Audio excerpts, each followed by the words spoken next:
Shalom and welcome to another in our series of podcasts from Temple Beth Am, a dynamic center for conservative Judaism in Los Angeles. We are on chapter 3, verse 3, but I'm taking just a quick step back, reminding you that the previous sentence, verse 2, we saw that this, what's called a reversal. Only you have I known among the families of the earth. Therefore, I will call you to account. Right, that reversal. It sounds positive at the beginning, then it flips, and the negativity in the issues is enhanced. It's magnified, and it's the same thing. Just to remind you, like in chapter 2, when Amos finishes with castigating Judah, the tribe of Judah, and presumably the Israel people have heard that. And they're saying, whoa, boy, seven, that's a complete number. He's done, finished. And they don't expect it. Boom. For the 3 sins of Israel and for 4, I will not forgive. So that's that's a reversal. And that's something that, he likes to use, obviously. All right. Second introductory point. I forgot to mention this last time. Chapter 3 actually continues in chapter 4. It's almost there for all intents and purposes. There's continuity there because the chapter 3 ends dealing with the capital of Israel, Shomron, and that theme of Shomron continues in the first verses of chapter 4. So that's a sign of continuity, okay, as we move on. So it's all this a big, long castigation of the people. It gets very negative here, but he begins on a soft note. So what we find in this chapter will be 4 plus 1, 5 examples of what's called inevitable causality. So it's to put it in colloquial terms, if there is an A, then it is impossible that there not be a B. Okay? That's basically what it is. And it's based upon statements of negatives. If not this, then there couldn't be that. And it's not all laid out the way it's laid out in the Hebrew. You don't hear every single negative, but every line has a word of negativity in it. Lo, lamed aleph, ein, there is none. Bilti, without, all of these words carry with them a negative meaning. And that's how he's arguing now. And he's using this rhetorically, in order to, in a sense, justify what he is doing. And you'll see how that works out. But they're all of these refer to realities with which the people would be familiar. So he's using that familiarity and this rhetorical structure to hit home the point that what he is doing is it has to happen. And you'll hear how this plays out in a second. All right? So it begins on a mild note. Excuse me, Rabbi, clarification on that last sentence. When you say they are familiar with it, are we talking about they're familiar with the language? Are they familiar or are they familiar with events that he's describing? Yes, they're familiar with the reality to which he refers. You'll see. In other words, he talks about something, and it's something that they know, that they can grasp. So in other words, that's wise on his part, because that can have an impact upon the audience, because they'll resonate with what he's talking about. So that they're not necessarily attuned to this kind of rhetorical presentation. But what he's referring to in these statements, you'll see, it emerges very quickly. So the first one is mild and very positive. All right, and again, it sets this tone of quiet. Okay, nice. Then boom. Then suddenly these more powerful references pop up. And again, he's playing with them. He's playing with the audience. Okay, so here we go. Verse 3. And by the way, the other thing, pay attention. Okay. You will get a sense quickly of the poetic rhythm that's here. And you will listen. You got to listen. I'll read you the Hebrew. You listen for sounds that repeat themselves and that echo one off the other. All right. And again, the use of all these negative terms. So these are really highly structured and thought out statements that he's making. All right. Okay. So number 3, chapter 3, verse 3. Chapter 3, verse 3. Okay. 3:3. Ready? Hayelchu shnayim yachdav, bilti im noadu. Can two walk together without having met? Now, noadu, it's more than meet. It means they actually have a nature of, they've bonded. There's some form of relationship. When you see two people walking together, it's not just, quietly, apparently relating to another, chatting while they walk. Clearly, they know each other. Okay, that's the point. So people won't do that. What he's saying is, people like that walking together, you cannot assume that they don't know each other. They know each other. They've met. Okay, so that's rather negative. Not negative. I mean, you have the use of bilti means without. So that's the negative term, without. But you cannot assume that this did not happen. So, all right. So, but the question is it possible that he begins this in this form of two people communicating while they are together? Is this a reference not only to himself, but God, to himself and God? Okay. Later on, he's going to be more explicit about it. But it sounds as if I see your hand, Leon.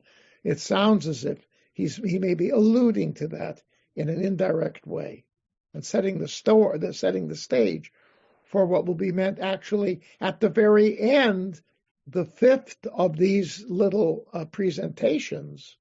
The fifth one comes at the end of the toward the end of the chapter. Okay, Leon. In Sweeney, we find out that at the time that this happened, Jerusalem was essentially a minor partner to the larger kingdom of Israel. Is it possible that here he's talking about those two and their relationship, that they're both compiling and doing the same kind of evil deeds? I mean, what they're... Oh, I see what you're saying. It's possible, but you'll see when we move on that he gets quite blunt later on. You're getting to a point, yeah. Yeah, you'll see. Yeah, he lays it on thick. So I don't know. You can assume anything. I just suggested it because it's sort of it is a precursor to a very strong statement at the end that makes that point. That's why I'm saying it now. But I can't prove it. It's just a suggestion. Yeah, two people can walk together and plan bad things. Absolutely. Yeah. Birds of a feather. Okay. What? Birds of a feather. Say, I didn't hear you. I'm sorry. Birds of a feather. Birds of a feather. Yeah, I see. Yes. Yeah. And it's a flock together. Yeah, they're a flock. They wouldn't be chirping at each other if they weren't part of a flock. So yeah, okay, good. All right, very good. Now, so that's the soft one, and I reminded myself. Do you remember a number of years ago? I don't know. I have grandchildren who 10 years ago were teenagers. Okay, and so if you'd say something sort of obvious to them, you know what they used to say? Duh. Yeah, duh. They still do. Remember that? Duh. Duh. Or in Germany, they say doch. It's like, duh. Doch. What am I, stupid? It's so obvious. But that's the point, you see. That's the whole point. All right. Now, but here you go. Ready? Hayishag aryeh bayar b'teref ein lo. Hayitain kafir kolo mi ma'onotav bilti im lakad. All right. So first of all, you should note the first stick in each clause. Hayishag aryeh b'ya'ar v'teref einlo. Okay, so there it's 3 and 3. Then it says hayitain kafir kolo mima'onotav. All right. Will a young lion? Oh, let me translate. Will a lion roar in the forest unless he has prey? He's caught some prey. He's got he killed an animal to eat. And the second line is, again, parallelism, but referring to a slightly different slant on it. Hayitain kfir kolo mima onotav.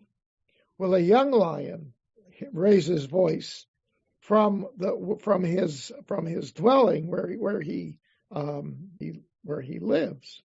Bilti im lakad, if he has not made a capture. Okay, so his ma'ono tav would be his den. All right, so clearly the parallelism is clear. The interesting thing is, though, the second piece of each one of those is three words, and every single one of these, the second piece is 3 words, and so you can see, and it creates a rhythm. The lion we've heard frequently, right? He's not a new friend, and we're going to hear about him later in the chapter. Okay, again, lions were lions in Eretz Yisrael back then. All right, but now there's a built-in structure here, and I'm getting very detailed because it shows you this is all thought out. You have bilti, that word, without in line 3, hayel chushayim yachdav bilti im noadu. Okay, hayitain kfir kolo b'imonotav bilti im lachad. All right, so lachad will repeat itself in verse 5. So you have bilti, lachad. The intent is this is a connected series of statements. They're not random. They're put together and to make an impact, and it builds from one to the next. All right? Okay. So that's what this is talking about. So here, this is how animals kill for their food, right? Taraf means literally to claw at something, to tear at flesh.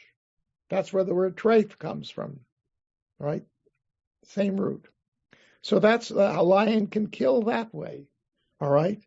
And the second one, lakad, means he's made a capture, doesn't say how he did it, okay? So that's the animals who are able to kill other animals for food. That's the concept. Now, the next one, verse 5. Hatipol sipor al pach haaretz umokesh ein la. Okay?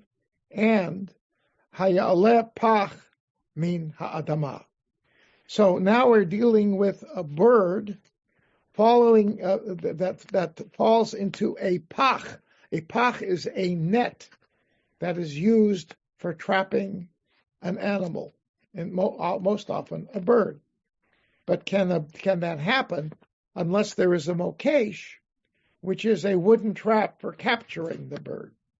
All right, so I'm not familiar with the technicality of all this, but clearly what we're saying is there's a trap set up, and if you have A, you must have B. You can't have B, you can't have A unless there's B. They go together. All right, so that's the whole point of what he's doing, and that's what's called this inevitable causality. Mm-hmm. It's inevitable. This won't happen. This must happen because there's that. Let me just finish. I see your hand, Bert. Just a second. And similarly, all right, and okay, then ha'yele pachmin ha'adama, will a net pop up from the earth, v'lakad lo yilkod, unless it traps something. All right, the same sort of a notion. And here again, if you note, that verb lakad, to trap, to capture, is in verse 4, And that's the connector now to verse 5. So boom, boom, boom, boom. All right, now this is, again, the capturing of an animal to eat. But this is human, right? This is now bringing it closer to the audience. This is you and I. And of course, I suggest what's at the background here, okay? What does Torah say about how what kind of animal, what kind of meat you can eat? It can't be torn from a live animal. What? It can't be torn from a live animal. Right. Well, you can't eat an animal. You can't eat an animal that has torn flesh. Right. Right. The only way you can eat an animal is by slaughtering it and spilling the blood on the ground. That's Deuteronomy. All right. So, I mean, it sounds as if this is operating. So, therefore, Israelite meat, in other words, this is not four-legged animals that you have in the pen in the backyard. Talking about wild animals. Wild animals can be caught if they're trapped in some way that doesn't result in their dying from a sharp implement like an arrow, right, or a spear, something that was thrown at them, or stones, whatever, to knock them out. Okay, so it seems to be operating within the framework of how people who were observant would capture wild animals. Okay, kosher wire and birds in particular, of course, are mentioned because generally speaking, the birds that they knew were they knew about the kosher varieties of birds. Okay, all right. So first it was Bert, and then Vered. Just briefly, I'm trying to figure out what Amos is getting at here. Oh. What the bigger picture is. You gotta wait. Okay. I'll wait because No. What goes around comes around, and everything has a reason. Well, that's it. Okay. I mean, that's exactly the point. As I said, it's called inevitable causality. Right. If A happens, B has to happen. But he's relating this because already earlier he was relating this to history and the activities of people. Right. Guess what he's saying is if you see this result, there must be a reason. That's right. And the reason is God. Right. And these are things that they understand. This is not esoteric stuff. Like doing it through a very simple metaphor. Yes. To get at a much, much bigger image, because this is not about birds anymore. Right. He'll get there. It'll take. He may here an ultimate statement is going to be considerably later on. I'm so impatient. Yeah. No, he's trying to capture the imagination and the attention of the people to whom he's speaking. Okay, Vered. Brucha haba'ah hachozeret. Bruchim hanimtzaim. Okay. So actually, I want kind of to answer Bert, but what I want to say is that some of the prophets are actually poets, and if we can imagine them trying to bring up an idea, and they want to tell the people something. So if they're just standing and say, listen, you all did bad things, you all did all kind of sins, and God is punishing you. That's not enough, and people won't listen. But he is trying to capture the attention of the people by giving metaphors from different world, animals, birds, action of people, and in the previous chapter, in chapter bed.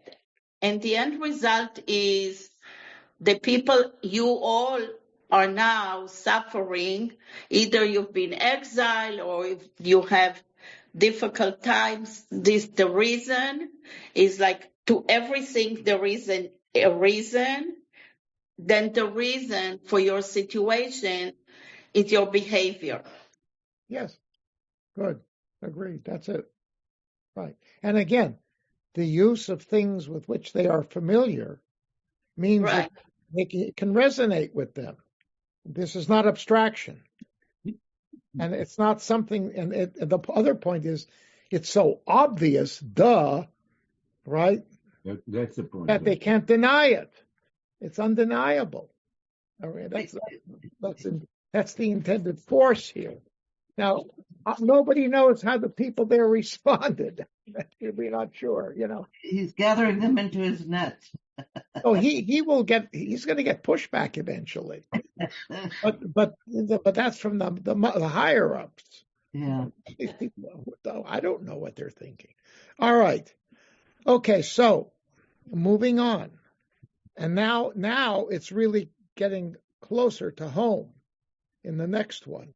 All right, because this is something that these are examples of things that they know about, they see, they understand. But this next one, remember, he's talking in Beit El, which is a town, it's a city. He's not out in the farmlands. Okay, there's a temple there. It's a big thing. Now listen to this, verse 6.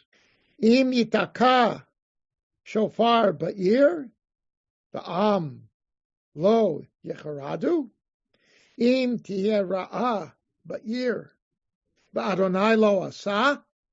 If a shofar is sounded in the city, a sound of alarm, the people will not start shaking. They will not be alarmed. And im tiyeh ra'ah, if there's a horrible thing that happened be'ir in the city, and God didn't do it, if something horrific happens that's super horrific, God didn't do it. So you see, he's weaving in here the inevitability, so to speak, and it's leading to where he wants to take them. That ultimately, a bad thing is going to happen, and it's going to be God doing it because of, as Vered said, because of what you've been doing. That's what's going to happen. I mean, he's going to get to that, but he's laying down this notion. It's inevitable. But the interesting thing here again, this is all poetry. Remember, all these lines end intentionally with three words, or some of them are hyphenated, but they're basically 3 words at the end. But here, something else to consider. Look at the words. Look at the Hebrew. Yitaka ends with an ayin. Ir has an ayin. Am has an ayin. Ra'ah has an ayin. Be'ir has an ayin. Asa has an ayin. That's not an accident. I mean, that's too consistent. He's chosen words where you have that sound over and over. And remember, an ayin is not the same as an aleph, as far as we know, right? It's got a subtle different pronunciation. It's more guttural. I heard this expressed most clearly when we were in Jerusalem for a whole year, and we lived in Yerushalayim in Talpiot, and nearby was a Yemenite shul. And they would a Torah reader from their shul would come to our Ashkenazi shul, read Torah from time to time, and these guys would pronounce it the way they did, in Yemen, and the ayin, an ayin is like that, so it should be. It sounds imitaka ba'ir ba'am that's, it almost makes you choke. I've seen young people, Americans, trying to do this, and they gag in the process. But there's a sound to it that resonates. It goes in. It's not just an ah sound or whatever. The guy's brilliant, and he's hitting it home, and it ends up right. It ends up Adonai lo asa. And it's something that God did not do, of course. You can't argue that way. All right? Okay. All right, so comments, questions, moving on.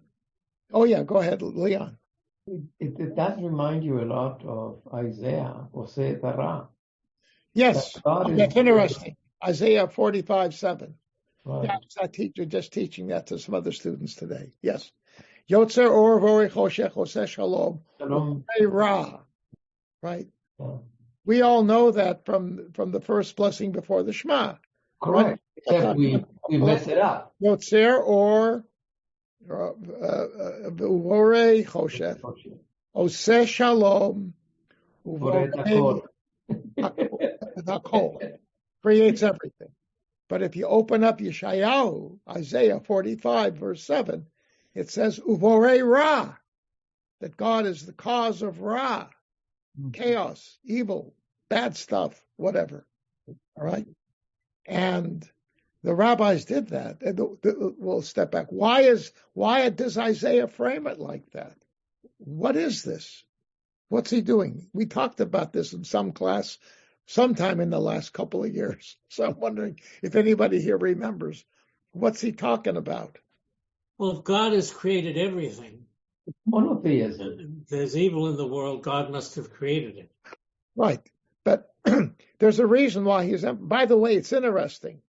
In that statement, borei, which is, remember, the verb bara, beit, resh, aleph, is only used in the Bible for God. Nobody else. 58 times, I think. It's in the Bible. Only God does that. And it's interesting in the Isaianic statement, borei is associated with darkness and with evil. It's as if he wants to make a point that these are uniquely things that God can do. That's Ezekiel. One second. The rabbis changed it to Vorei et Hakol, who makes everything, because they said it doesn't ring favorably in the ear when you say Vorei Ra. What do they mean? This is the first major blessing that you say in the morning that brings you into the Matbeah Shel Tefillah, into the basic central framework of the morning service, which is the Shema and its blessings, and the Amidah. That's the core of the service. Everything before that is add-ons. That's the basic core of the service. Do you want to open the door of the service by saying, God creates evil too? What's it going to do to you as a worshiper? You're not going to pray. You're going to say, what? And you're going to sit there and try to pray. God makes evil. And every day it's beaten into you. So the rabbi said, we're going to modify it. To say God creates everything does not refute what Isaiah says. In fact, it's really saying what Isaiah says, but it's saying it in a way that people can digest and not be upset by it. That's what the rabbis did. Okay? But that's right. In other words, the point is, why does it dafka appear in 2nd Isaiah? Okay, this is Isaiah 45. This is not the Isaiah of Jerusalem, who was the prophet during the days of King Hezekiah, Chizkiyahu, 720 to 700, give or take. This is the Isaiah of Bavel, if his name was Isaiah. This is the Isaiah where we find the prophecy of the bones being put together, which is the recreation of the people that can come back to live in Eretz Yisrael. All right, that's the Isaiah. So he's somewhere after 586 BCE, between then and about 540. That's when he operated. And he's in Babylonia. One of the major religious thrusts that's going on in that part of the world is Zoroastrianism, or something akin to it, right? Mm-hmm. And what is the basic principle of Zoroastrianism? That there are two divine forces, light and darkness, right? Good and evil. So by emphasizing God uniquely creates darkness, God uniquely creates Ra, you're saying, no, there's no evil side here. There's no two gods. There's only one God, and everything ends up on his table. And that's what, according to Isaiah, it's God talking. It's not he. God is saying that. Amen. Okay, so that's the point. But the rabbis had another issue to deal with. They didn't want to, prayer should be, if you look closely at the Siddur, you cannot, I challenge you to show me a prayer, not necessarily a biblical passage, but even a biblical passage where you have intense critique of God. The vast majority of the prayers are praising or asking for something or saying thank you. The rabbis emphasize that point. There's no yelling at God. It's prayer. All right, you want to yell at God? Read Psalm 44, guys. Remember? What the hell are you doing? Where are you? You took us all this way. Where are you now? You're not here. Hello. Remember that one? No positive statement other than what happened in the past. Straight, so that's the Psalms. That's different. All right. So anyhow, okay. So these are the first four of these statements. And again, it ends up with the notion that God is capable of bringing something bad into the city. And you will see that later on, it's not an accident, that in this chapter, the city is going to be the focal point, the city being Shomron. Because later in the chapter, it's going to talk. I'm not going to give you, you'll see what's going to happen very shortly. Okay. All right. Now he's going to give us a prosaic statement that ultimately explains all of these inevitabilities, what they're talking about. And that's verse 7. Ki lo yaseh Adonai Elohim davar, ki im gala sodo el abadav hanevi'im. God will not do anything unless he first reveals his secret to his servants, the prophets. God does not suddenly boom something. Does it say without revealing it before God does it? Is it without first revealing it? The translation I'm looking at, which is the Revised JPS 23, says without having revealed the purpose. It doesn't necessarily. So means secret. Purpose is an interpreted word. No, but I meant, is the revealing before the event or after? Yes. In other words, he won't do anything. He will reveal it to the Navi, to the prophet, after it's done. Before he does it. Oh, before he does it. Yes. Lo yas, that again, this is that type of an inevitable thing, right? God will not do anything. It's inevitable. God won't do anything unless he first reveals it to the prophet, who will then tell the people. He doesn't reveal something to a prophet just for the sake of revealing and keeping it secret. And then ostensibly the people will have the chance to do tshuva. That's right. Exactly. And I think Nineveh is the best example, right? And that's the whole point. All of these prophets are speaking on behalf of God. And they are talking about where there are bad things happening. They're going to say it and they'll tell them. And they'll try to get them to change their ways. All right. And you have instances where, the prophets go crazy because the people aren't doing anything about it. I mean, not necessarily go berserk, but I mean, they just get very angry. To me, one of the most interesting ones, and I don't know if we've talked about this before, is Huldah. Some of you may have been library-men, and I mentioned it a while ago. There's the prophetess Huldah, where this is in the book of 2 Kings, the rule of Josiah, where they find the scroll of the Torah. The high priest finds it, and he brings it forward and shows it to him, etc., etc. But before they do all that, they go to the prophetess Huldah to get a sense of what this represents and what they should do. All right? And the one of the modern scholar on this asked the question, why did they go to Huldah? Why didn't they go to Jeremiah? He was still around. Okay, and the answer that he suggests is a very interesting one. He says, there's a statement, women are more compassionate than men. And Jeremiah was yelling through his head all the time how bad they were. They didn't want to hear anything like that. They wanted to hear something positive. So they went to Huldah, but then she lays it into them, worse than what Jeremiah would have said, saying their fate, his rib, it's not going to help. It's going to fall. Tell Josiah he won't see it fall. He'll die before that. But this is going to fall. It's too late.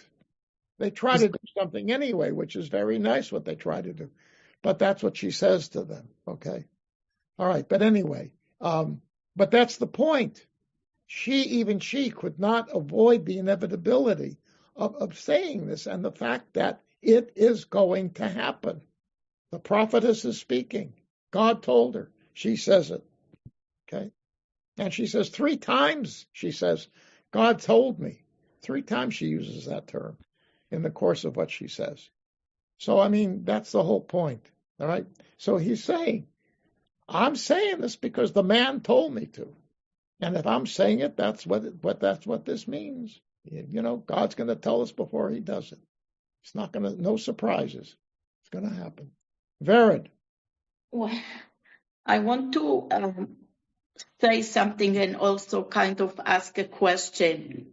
So what I'm saying is that in a way by saying what he says in Pasuk 7, he actually justifies his position by telling the people, this is the channel, this is how it goes. God is telling us and we are telling you, and listen, it's the word of God, and act accordingly. So my question is just to think broadly, is this the only channel? Wasn't God talking to other people than Nevi'im, like at the time, not now? It's not the only channel that existed. No, your good question. The other one would be the Urim V'Tumim. Yes. The Kohanim, right? Nachon. So God can also, the oracle, if you will. Yeah. Okay. But generally speaking, the prophets are not necessarily enthusiastic about the priesthood. And so I don't think it's in there, but it's in the Torah. There's no question, right? And you can go to Moses. You can go to in fact, wait a minute. This is if you need an answer, right? Or the same thing with the oracle. Mm-hmm. The oracle is the means of getting information from God. But I'm not sure, I don't remember, I can't think of any moment when the oracle would, initiate this. That's more of a way of getting something when you have a question. Here, the point is God is initiating the whole thing. And the prophet is God's mouth. Remember, the word Navi means spokesperson. Somebody who speaks for someone else, by definition. And the prophets, I've said this before, how many times do you see Amar Adonai, Ne'um Adonai? Every book of prophecy has terms like that, if not that exactly. And they don't say, I say to you, I, Jeremiah, say to you, this is what's going to happen. No, I am telling you what God told me. That's what he says. Okay, but the oracle may be the closest thing to it. Yeah, okay. So I got Bert, I have AJ, and at one point I thought I had Tybal, but okay, you went away. Okay. All right, Bert, and then AJ. Okay, just 3 quick things. This reminds me in some way, based on what Vered was saying, about the first chapter of Pirkei Avot, which is establishing the bona fides of the rabbis. Right. Exactly. And in a way, here is Amos establishing his credibility, or the credibility of prophets. I want to remind you there are 2 important people missing in that list. of the transmission of Torah. Very interesting. The priests and the kings, Oh, right. they're not there. It's only Chachamim. Okay, so that quick Oh, question. that's on the side. Okay, another side. Hold up. And the scroll that was found, was that the whole Torah or just the book of Devarim? Oh, now you. Or is that Torah. Remember, look, modern Bible scholarship will say it's the book of Deuteronomy. Oh, okay. And the main point is because that's the only book that says you must sacrifice only in the one place where I tell you to. Now, there's an allusion to that in Leviticus. There definitely is the concept of going to that place, but it doesn't ban clearly the local shrines. The book of Deuteronomy is very clear. No. And it fits in with what Josiah did, which he closed them down. He fired the priests. In some instances, like Beit El, since we're talking Beit El, he burned the place down. So, I mean, he took it very seriously. Hezekiah was the only other king who tried to do that. That's interesting. All the other kings did nothing to deal with these outlying shrines that dotted the country. And they were all dedicated to Hashem. But they incorporated all kinds of pagan or pagan-like activity. Okay, as I've mentioned, you've heard me talk about the Arad fortress with its two stones, two gods, God and God's wife, Mrs. God. All right. Okay.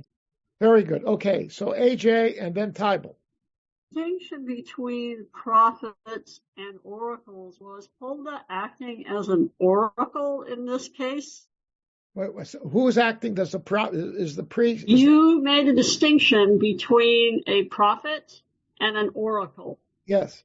And I'm asking, in this case, where they came to her to ask for an interpretation, yes, was she really acting as an oracle rather than a prophet? You're talking Huldah specifically. She specifically, in this case. And does that have any meaning, any significance? In a sense, yes, but they didn't go. They did not. No, they anticipated she was a prophet. Yeah, so I mean, they do the initiating. Yes. So she was prophesying prior to them coming to see her. Right. God knows. Right. So yes, God had prepared her, obviously, because she says God said this, or it's possible. I mean, remember, I don't know. I forgot. You know, the way she talks, it's clear God had answered them. I mean, God had the answers because he says so. The question is, and had she gotten that beforehand, the point is, though, she would have been talking about it before they came. So it's an interesting question. So she's really she's acting like an oracle and a prophet. She's in the middle, or both. Both. That's a good. So do we know of any other activity from her where she was acting as a prophet prior to that, or outside of this? This is it. Yep. No, it's a good point. So it's both. It's a hybrid. Thank you. Yes. Thank you, Bert, as well. Okay, Tybal. So the beginning of Pirkei Avos, given the cliche that the winners write the record, yes, given how sectarian, I'm just surprised that one would even think that the priests and kings might be mentioned, because this was the rabbi saying basically, we now have cultural primacy, and this is why we have it. Yes, in a sense, but I would say going beyond that, if you think about it, the kings, there were the only two kings that had any kind of sensitivity to the people were the two Agrippas, Agrippa I and Agrippa II, in the course of the first century, prior to the destruction. Okay, but they were weak. The king that, if you talk about the king who made the biggest impact, would be Herod. I mean, the Talmud says, if you haven't seen Herod's temple, you have not seen the most beautiful building in the world. I mean, they raved about the beauty of it. But they knew what Herod was, okay? And they knew the corruption and the violence that was associated with his rule. They also knew of priests like Caiaphas, who's mentioned in the Christian Bible, corrupt politicians. In fact, the priesthood had become a political thing, a political football. Centuries before that, you had some good guys and some bad guys. The whole issue of the Maccabean revolt was because the priests were corrupt and they Hellenized. So the point is the rabbis have very negative feelings toward these entities. Besides, when Pirkei Avot was put together, there was no temple and there was no ruler, no king, right? So, in a sense, the point you're making is correct. We're the people. We're it. And by the way, it took a few centuries for the people to really buy into that. It didn't happen overnight. We know that. All right. So yes, I mean, yeah, I mean, they were the winners. So they call the shots.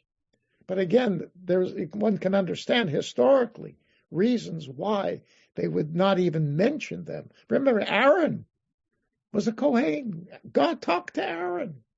So he said he was the patriarch of the priesthood. Why don't they even put him in the picture? Moshe Kibel Torah, Masarah, etc., etc., etc. The Nevi'im are there. The Zekanim are there. Anshe Knesset Hagadolah, etc., etc. Okay. All right. Leon. And then we cannot hear you, and I have my hearing aids in. I got mine too. Oh, good. The story of Huldah reminded me of the story, and I can't remember his name, I'm sorry, old age gets you, of the prophet who wasn't even Jewish, whose donkey refused to let him pass when there was an angel with a firing sword in front of him. Balak? Balak, yeah, Bilam Rasha. And he was also Bilam. Right. And Bilam was asked questions by the king in order to please curse the Jews. So it's exactly the situation Huldah was in. She was asked to do something or to pass on something. But then God told him not to. Correct. He told her. Right. Not to But the question also comes, what about the kings? I mean, God had a special relationships to kings as well. I mean, at least with David, and to some extent with Saul. David was told about the covenant, yes, but that was it. They otherwise no. Otherwise no. I can't think of any. Okay, all right. Moving on. Let's 1 second. Okay. All right. So we talked about the structure. So here's number 5. Okay. Verse 8. This is the last one. After he said that statement, now he comes in with the last inevitability. Aryeh sha'ag milo yirah. Adonai Elohim diber milo yinave. A lion roars. Who will not be afraid? God speaks. Who cannot prophesy? In other words, I have no choice. God has, it's an inevitability. If God speaks to me, I must speak to you, because that's the will of God. And in a sense, he's saying, as a prophet, I lose my free will in respect to God's need for me to talk. I must do it. And that's the way it is. And that's why I'm talking. And if you tell me to shut up, I can't. I am doing the will of God. And I've got no choice. He came to me. Okay, that's what he's saying. But again, there's our friend the lion, right? The same format as before. This is number 5. This is the 5th of the inevitable causality. But now you see, Leon, I mean, you raised the question. Now you see where it pops up, how it concludes. That's why he's doing it. That's where he was heading. All right. Now, I want to make an observation, very interesting observation. Well, you may not be interested in it, but I was, so you got to listen to it, right? Remember, I am the rabbi. Just like Pirkei Avot, right? Okay, no, I'm kidding. All right, now, so Adonai Elohim. Oh, do you see it there? Yeah. In verse 8. All right, Adonai Elohim. Now, something strange. What's strange? It was in 7 also, not just 8. Yeah, it's in a number of places. Yeah. Prophets use, the prophets in particular, use this terminology a great deal. All right? But my question is, where's the word Elohim? Well, it's the Adonai. The Adonai. I see Adonai. Which is read as being Adonai Elohim when you're reading Torah. You always, well, exactly. So okay, Tybal, you got an answer? I'm not sure, but I think part of what makes it more striking is because earlier we had second person, we had the changes in the different voices. Yeah, no, but this is not that. This is God's names. Yeah, I know, but it just seems more formal. Oh, I see. Formality. Perhaps it's more. Formal when it was more personal, first and second person even. I understand what you're saying. Yeah, so this is, there's a certain formality here, right? But again, nobody's answered my question. Well, what strikes me is that Adonai is the term, Yud He Vav He is the term we give to God when he's being kind. And he's merciful, yes? Yes, merciful. And he's very far from being merciful at this point. But he's called Elohim. Yeah. When we read it, we call it Elohim. Correct. All right, so now let me, like the man says, let me explain, okay? Dean Martin, remember him? All right. Okay, so when we say Baruch Atah Yod He Vav He, on a blessing, what do we use? What do we say? Adonai. And then Elohim is written right after it. That's right. That's all right. That's Eloheinu. Baruch Atah Adonai Eloheinu. Okay. All right. So there you have Adonai. The vocalization of Adonai is correct. Look at the dots. That's the same. But if you look at the printed, written Yud He Vav He, standing alone, you see the vocalization of Adonai. Oh, I don't see. One difference. Under the Aleph, under the Yud, it's just a Shva, 2 dots. Adonai requires a Chataf Patach because it's an Aleph. So it's adjusted for that purpose. And this is the way you write Adonai. The line is taken out when it's used for Yud He Vav He because the Yud does not require an Ah sound. So when they say the word is Yehovah or something like that, no. The vocalization of Yud He Vav He, the way we say it rabbinically, when we say a blessing, Adonai, is to remind us not to try to say Yud He Vav He, because we're not allowed to. So therefore we are told, say Yud He Vav He. I mean, say Adonai. Say Adonai, not Yud He Vav He. You can't say it. All right. It's been transferred here. Because now look at the vocalization here under Yud He Vav He. It is the vocalization of what word? Elohim. Elohim. In all cases. You see it? You see the segol? It's a chataf segol, Rabbi. That's what I just said. You were thinking when I said it. Our minds were banging up against each other. It's a chataf segol, of course. I saw that there. And So it's written that way. The point is, beautiful. originally, it was probably Adonai, and probably with the plural, because Adonai is a plural. It's not Adoni. It's a plural like Elohim is a plural. All right, and the original probably was Adonai Yud He Vav He. That's probably the way the prophet expressed it. And again, Adonai being in a plural is parallel to the plural of Elohim. That has nothing to do with this. But the use of the plural, Adonai, you understand? Yes. It means my Lord, my master. Mm-hmm. That's what it means. My master, Yud-Heh-Vav-Heh, told me this. So, Tybal, in a sense, what this is, it is an expression of the prophet, of his warm relationship with God. God. He's my master, and his name is this, and I speak in his name.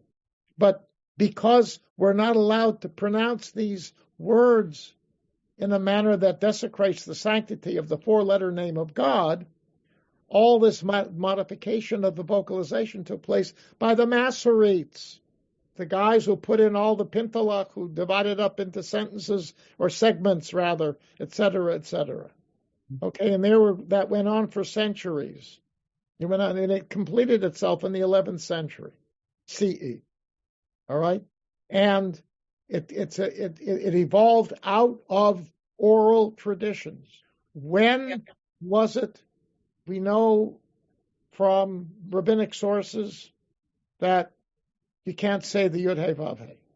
All right, that's what they tell. That's what they teach us, because it's the name of God. The name of God has intrinsic power. Therefore, you got to get away from it. It's like uranium, activated uranium, right? You'll die. Okay, don't go near it. So they tell us, don't pronounce it. So over time, this is the modification that took place. All right, so that's why you have that weird thing. But I'm fascinated by the fact, though, when you think about it, that this notion of when he's saying my master, he's really saying my masters, plural. Because, well, there's only one. One, but the way he says it. Yes, it's plural. It's a plural. Yes. Because the same way that Elohim is a plural, Adonai is, that this is a master of everything. He's mine, but this is the universal master, just as Elohim is the universal God. But originally, was it Adoni? And then no, I'm saying I'm arguing it was originally Adonai. Since the same way that Elohim was a plural, this was a plural for the same reason. Okay. I could be wrong. That's a guess. I wouldn't be surprised. Because I'd assumed that they were both, it was because Elohim that it was Adonai. Yeah, but Adonai is a plural form. That's the point. Right. So it's Elohim. It have to be. But it was made that way. It became, and I think, I don't, that's the whole point. We don't know what the oral traditions were. It's possible that it was Adoni, but Adoni makes it no different from what you'd say about a human being. That's the point, right? Adoni, you could say, look, I have been called God by plenty of people in Israel. Ken Adoni, right? Adoni, can I help you? Can I help you, sir? I'm talking about God here, not sir. So Adonai reminds him, the hearer, that this is Hashem. Adonai, by using that plural, it's the same way as saying Elohim. Different words, but the same concept. This is not simply a human being. It's God. So I'm going to argue that the original thing was Adonai Yud-Heh-Vav-Heh. Okay, but as I said, the prophets, if you go to a concordance, which I did, and you look, you will see that the usages of this term in various formats in the prophetic sources is much more prevalent than in the other sources. And I'm wondering if indeed it's the point that these prophets felt a very personal linkage to God, and that was the way they expressed it. That's a guess. You can think, But anyway, yeah. So that's that. So I thought you might be interested in this. Sure. The sensitivity to language that it's a sacred text. So, people took it very seriously. And the words that were being spoken, if they're the words of God, my goodness, Okay. Now, let's see what time it is. Okay, we got still 20 minutes. Great. Okay. By the way, next week we will not meet because it's New Year's Eve, and we're going to someplace. I don't know where. All I know is there's a surprise, and my Do wife. you have to wear your dancing shoes? No, I don't think so. My dancing shoes don't work because they get stuck on the floor. They're rubbery. All right. So, all right, moving on. So now we're going to go see the prophecies that express the problems or that express the consequences. And it starts in a very strange way. Verse 9. Hashmiu al armanot ba'ashdod, ve'al armanot be'eretz Mitzrayim, ve'imru ha'asefu, ha'asefu al harei Shomron, u're'u muhumot rabot betocha, ve'ashukim bekirba.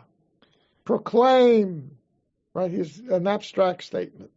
Proclaim in the fortified palaces of Ashdod and in the fortresses of the land of Egypt, say, gather on the hill of Shomron, of Samaria, and witness the great outrages within her and the oppression in her midst.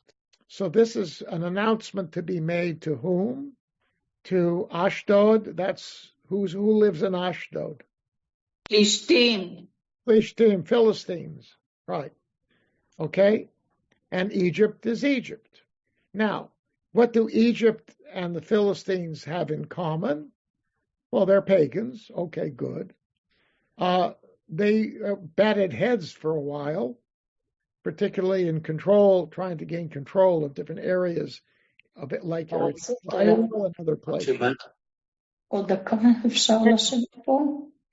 And but at this point, and they both, did control areas of Eretz Israel at different times. So these are people who are familiar. At this moment in time, however, we're talking the middle of the 8th century BCE, 750, give or take. The Philistines were locked up in their own cities. They were not a power anymore. They were not a real nation state. There were these cities where they lived. And it was under the control of Judah, actually, playing junior partner to Israel. Remember, under Jeroboam II, the king of Israel, when Amos is preaching, is the peak of power at that point in time for the Israel kingdom. And Judah was a second partner in this, a lesser partner. But they controlled the Philistine land, and the Egyptians were in Egypt. So the prophet is saying, let it be announced. Send, presumably, armies here. And we're going to show you what's going on in this great capital of Israel, this corrupt, evil capital. So he's inviting them to come in. That's what he's doing. Okay, that's what this is happening now. And he'll continue to deal with this. Okay, Tybal. Where I thought you were going, so I just like to comment, is linking the Philistines and the Egyptians is the importance of water in both cultures. Yeah, but that's interesting, but I don't know that it has anything to do, what does it have to do with Shomron? I don't know. It's just when you asked, I thought, oh. Yeah, because Philistines, yes, they're on the coast, of course. They're sea-faring people, and then the way the Nile shaped Egyptian culture with fertility, whatever, that's where I thought you were going to go, so I just thought I'd toss it out there in case you had a comment. Yeah, I see you. Yeah, that's possible, but I don't know that that's the main thing here. The main thing is they have had historical relationships with the country that Amos is interested in impacting with Israel. They have been there. They know the game, and so it makes sense. And again, technically speaking, you can say this because they're weak relative to Eretz Yisrael. I'm not saying Egypt itself was weak, but they were not. Their interest in it had really dissolved by that point because it's far away and they had other things to deal with. Okay, so again, Rabbi, yes. can I have just a short comment? When we read Amos, the first chapter in Pasuk Chet, he said, "Veichrati Yosef me'Ashdod, ve'tomech me'Ashkelon." So we know that Amos knows that those cities, those places are ruined, distracted, they've been, set in fire. So he said to the people, why don't you go, just climb and have a look? Yeah. What happened to those nations? What happened to those cities? And then he will tell about Shomron that they're witnessing. They serve as a team, right? Right. Right. But we're going to see that they are going to be more active than that. We'll see that in verse 11. They're different. But he wanted to kind of warn them and say, go see what happened to those people. That's going to be your destiny for your sins. No, but he's not telling those people that Israel should look there. He's inviting these people to come and stand on Har Shomron and look at Shomron.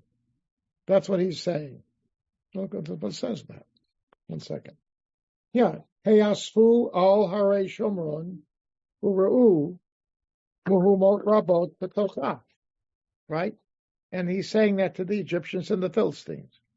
He's inviting them to come and stand on Mount Shomron and look down at the city so they can see all the bad stuff that's going on. And that's what he continues now. 1 second, I gotta get back. Yeah. Verse 10. And so again, talking about the people in Shomron, the Sumerians. V'lo yadu asot nechocha ne'um Adonai ha'otzrim Hamas v'shod be'armanotehem. They, the Samaritans, are incapable of doing what is right. Nechocha, be the equivalent of Yashar, says God, and they store up. Otsar it could be a treasury, right? It's like Otsar Hamilim would be a collection of words, vocabulary. Yeah. And here, but what they store up is what?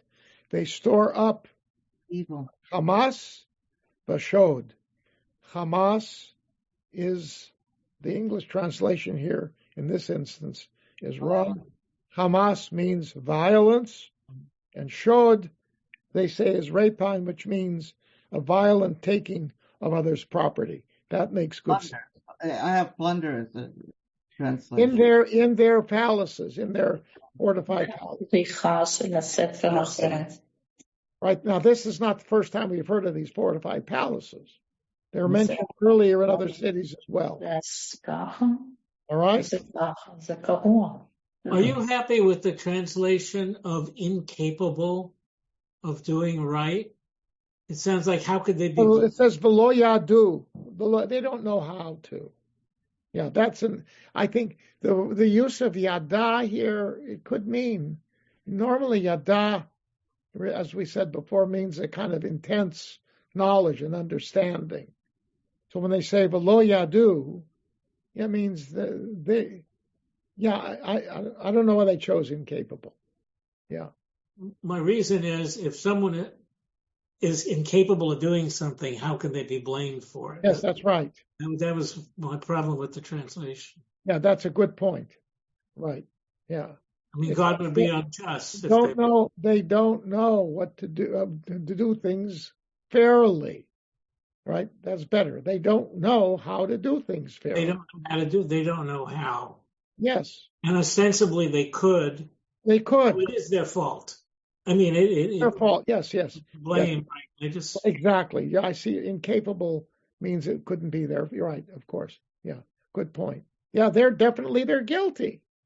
There's no question. Okay?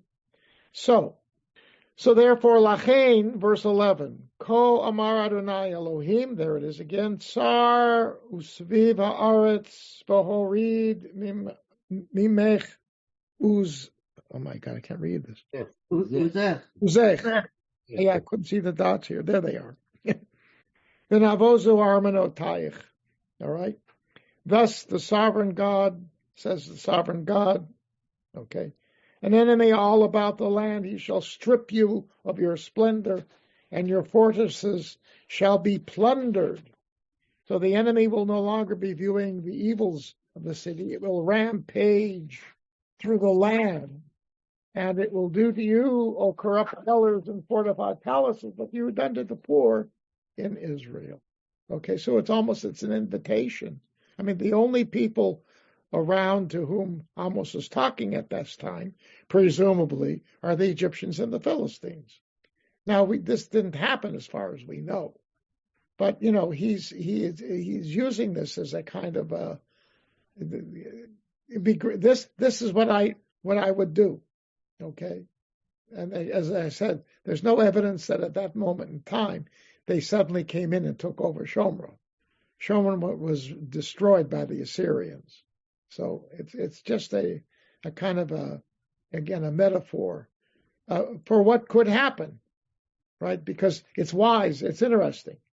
This is all in the context of him talking to those people, but at the same time, they're not mentioned as the enemy. Take note of that. They're not explicitly mentioned. So it could be referring to them, or it could be saying, you who are, I'm modifying what I said earlier, you who are familiar with the lay of the land here because of your history in the land, you come and serve as witnesses to what's going on. And you can testify, so to speak, how corrupt these Sumerians are. The Shomronim are, right? They're corrupt. And then an enemy will come and give them what for? And destroy all that stuff. Okay? All right. Yes, now wait a second. Yeah, Barbara.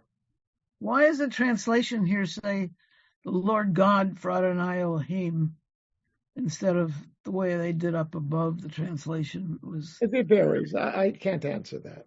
Okay. I don't know. That's the choice of the translator, the editor. Don't know. All right. How are we? Let me be. Oh, all right. Oh, all right. Now I got to stop here because what's next? Hold on 1 second. No, I'm going to do this. Got to do it. Okay. Now, so he's adding an addendum. Okay. Listen to this. Verse 12. Ko amar Adonai, kasher yatzil haroeh mipi ha'ari, shtei chrayim, o bedal ozen, ken yinatzlu b'nei Yisrael hayoshvim v'shomron, bifa'at mita u'v'damesek ares. Thus says God. And of course, he's a shepherd. So again, it's a common profession, shall we say. As a shepherd rescues from the lion's jaws 2 shank bones, or the tip of an ear, so shall the Israelites who dwell in Samaria be left with the leg of a bed or a piece of damask from a couch. When a lion gets hold of a sheep, The sheep is good. right? Shepherd saving him. Okay. And he does his business. What's left? 2 legs and an ear. That's it. And the tip of an ear. Cartilage. Right? In other words, it's as if his lion plays lion and hyena, or lion and vulture, right? You know what I'm saying? The hyenas come after the lions are finished, and they clean it down to the bone. But here there's no hyenas, and there are no vultures. The vultures also come and eat carrion, right? What the lions have left over, the vultures come and eat. All right, so the point is the lion, when he finishes, all that's left are these tiny little pieces. And again, a lot of people would know this, because the lions preyed on the sheep, on the herds of sheep. Okay, that was the reality. They had to deal with that. We know that's noted in the Bible. Okay, and so now, but the same thing is those big palaces, those fortified palaces, right? When the enemy comes and does what he's going to do, all that's left is one leg of a bed or a piece of cloth from a couch. That's it. Total destruction. And again, history proved them to be right. Sometimes I wonder if these prophets really became great prophets after their death when they happened to predict the right solution. I don't know. I mean, okay, I'm not going to make any conclusive statements here. Okay, but it's fascinating. This again, the power of what this is. It's unbelievable. You mean there may be All many right. prophets who... AJ has her hand up, and then I have a comment. AJ. Oh, you took your hand down. Okay. Sorry. I put it down because I thought I was unmuted.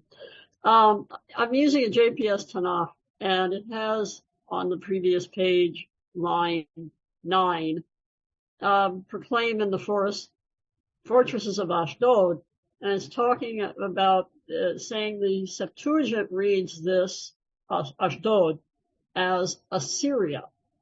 Comments on that? Wow. This is the period here that we're talking about is around 760 BCE. Am I correct there?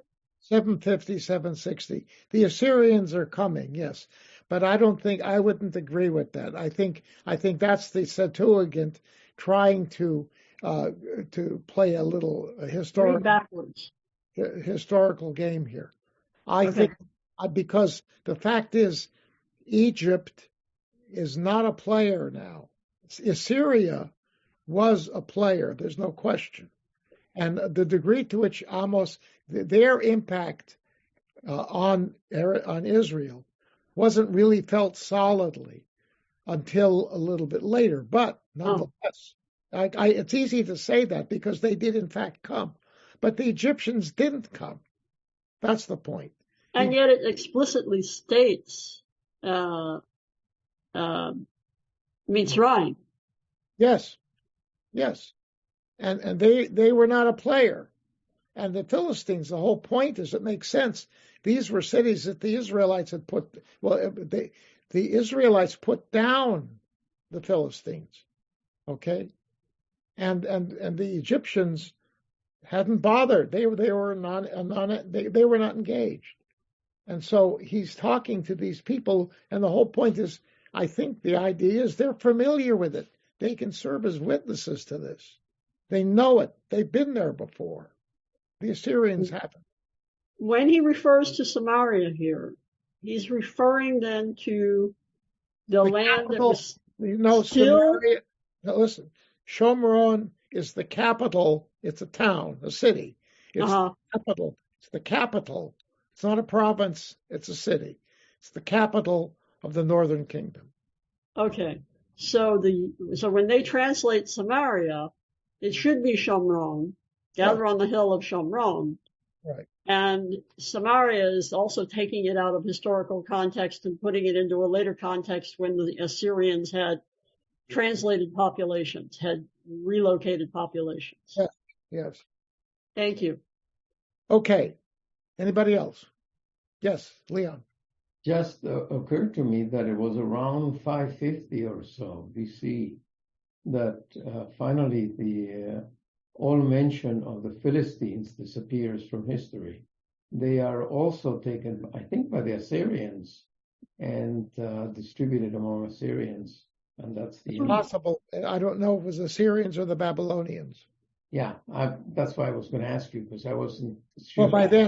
Well, by 550, though, it would be the Persians. No, 550 is still early. Yeah. That would have been the Babylonians in 550. Yeah. But is it not also possible that in being in an area that was once again being competed for actively, one empire after another, that they simply decided they were going to relocate again, they had been relocated by the Egyptians to that area, presumably from the Aegean, if the genetics holds up, if they truly were sea people. Yes, is it not possible they went back or went elsewhere? Well, no, I can't answer that. I would imagine, though, excuse me,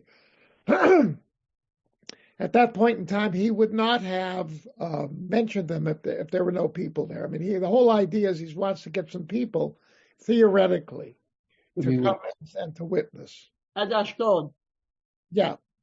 So, I mean, there were still people there. It was later on that what Leon said at a certain. Well, that's 200 years. So yeah. Later on, they were gone. I mean, they were just not a factor. Nothing. There's still something, but it's not what they used to be. That's the point. All right. So we will not meet next week.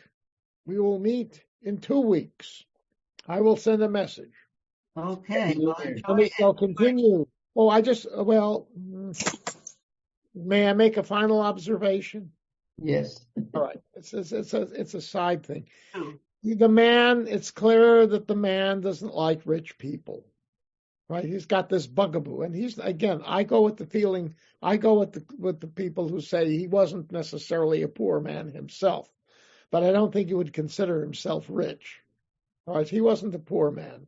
And there's no indication that he personally was oppressed by these wealthy people. All right? He's out there doing what he's doing, okay? And feeling obviously quite confident in what he's doing. Anyway, but he's got this sense that wealth somehow is associated with corruption, because over and over he talks about these huge palaces, the symbol of wealth. All right, and I'm wondering if that there is a tendency that exists from time to time where this happens. I mean, you can find it, with Jesus, right? The whole statement, right? It's easier for a camel to go through the eye of a needle than it is for a wealthy person to get into heaven, right? And it's interesting that later on in the Middle Ages, in the 1200s in Germany, the Hasidei Ashkenaz, these pious mystical Jews who had quite an impact even after they dissipated later in the century, but they were very critical of the wealthy Jewish moneylenders. They thought that was a violation of the holiness of the people to put the people in such a situation where they're hated. And they condemn in different places in the Sefer Hasidim. They talk negatively about these folks and about the rabbis who are their cronies, so to speak, because the rabbis are the ones who are allowing for the halakhically for them to take interest. So you have this tendency that pops up from time to time, and it's a sensitivity, I guess. And the question, I remember when I was teaching this and referring to the Hasidei Ashkenaz, I told the students, this is decades ago, I said, Amos may be one of these super sensitive guys to that, the same way the German mystics were, and because we know that at the time when they were running around saying these bad things, there were there were German Tosophists who were great scholars who were leading the people, interpreting the law for them in realistic ways, and doing a basically good job. But they're the ones that kvetched. So you have this notion that from time to time there are super sensitive to people who are just feeling. I'm not going to go into the psychology of it. I'm not sure how that all. But that notion, interesting. You have been listening to another in our series of podcasts from Temple Beth Am, a dynamic center for conservative Judaism in Los Angeles. If you enjoy these podcasts, we invite you to write a review on the Apple Podcast site or wherever you get your podcasts. For more information about Temple Beth Am Los Angeles, go to tbala.org.